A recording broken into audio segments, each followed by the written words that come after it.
খুব খুশি হয়েছি, আমার অনুভূতি আছে। আমার মেয়ে নিয়ে অনেক স্বপ্ন আছে আমার, মানে ভিতরে একটা অনুভূতি আলাদা, মানে খুব খুশি খুশি মনে হচ্ছে। আমি আমার মতন মূর্খ আমার সন্তানের আমি বানাবো না। আমি সাধারণ বানাবো। আমি যেরকম ছিলাম কারোর সাথে তুই থেকে তুমি করিনি, আমার মেয়েরারও আমি সেভাবে পড়ালেখা করে মানুষের মতন মানুষ জিজ্ঞেস করবো। কারোর সাথে যেন কোনো খারাপ আচরণ আমার মেয়ের করতে দেবো না। আমার এই স্বপ্নটা, এই আশাটা খুব। আমার শ্বশুর বাড়িতে যদি করতেও না দেয়, তাও আমি আমার মেয়ের নিয়ে এইটুকু করবোই, কারণ মানুষের একটা স্বপ্ন থাকে।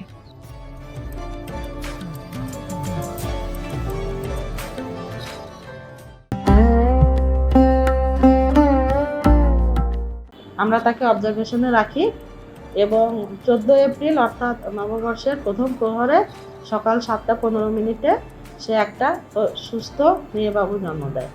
মা এবং তার বাচ্চা দুজনে সুস্থ আছে এবং আমরা পরবর্তীতে তাদেরকে হাসপাতাল থেকে সবচেয়ে আপডেটেড ফিচার্স নিয়ে 140টিরও বেশি দেশে কনকাফ্রেজ চিকিৎসাপত্র প্রদান করে বাড়িতে পাঠিয়ে দিই।